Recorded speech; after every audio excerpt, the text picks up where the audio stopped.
yan. Kasi wala na yung kandila. May lobo doon. Maraming salamat po. Unang-una po ang Panginoon. Sana po marami pa akong birthday na darating sa akin. Blow the candle! Yay!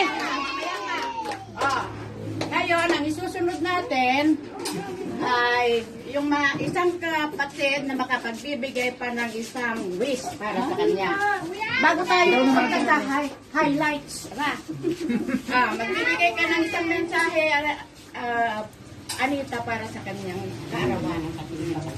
Go na! Para medyo maganda. Naraksak ko nga birthday ng laksak. Sana ako nagkaroon ka pa hindi nakakitulap yan. Kung ang sumaakot yan naman nasagsago balis na ito magpangin kapsat ko. Adilaon tayo may bagat. Happy birthday. Ako naman ang susunod na magbibigay ng isang mensahe para sa kanyang kaarawan.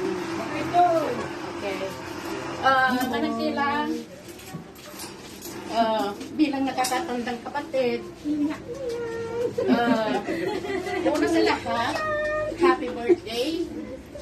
At wish ko sa iyo na kung ano man ang problema mo na nandyan ngayon, alam ko mabigat ang problema mo, alam ko malalabanan mo yan. Huwag kang mag-alala kapatid. Nandito lang kami na kapatid mo. Huwag ka namin pababayaan. Kung ano man ang kailangan mo na kaya namin ibigay, tulungan ka namin. Kaya kung ano man yung mga problema mo, kagaya kaninang umaga, nagalit ako sa kanya kasi bakit ang aga-aga, sabi ko. Kasi nakamirog-rog kalata kung nakakanya na. At katawa kalata, uri naman sa ti problema ko na. Ano ti problema ko na. Kaya ang sinabi ko sa kanya, huwag kang mag-alala. Kasi nandito kaming mga kapatid mo, huwag masyadong intindihin ang mga problema.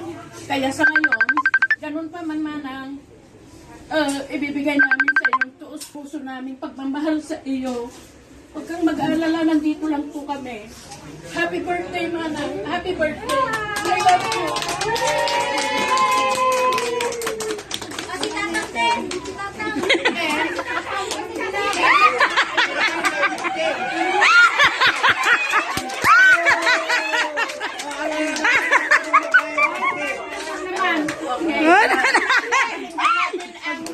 Gading ni manang tingin sa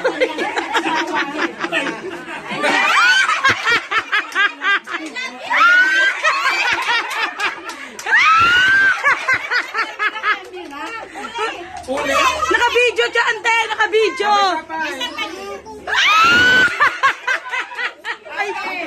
Bago tayo kakain, ito na ang pinaka-highlight sa lahat.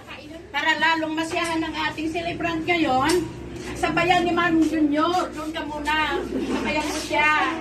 Meron silang inihanda na para sa kanya para laruin. Oo, maglalaro siya ngayon. Ito yung tinatawag na surprise. Kaya hindi ko alam kung ano kaya ang lalaruin nila. Wala na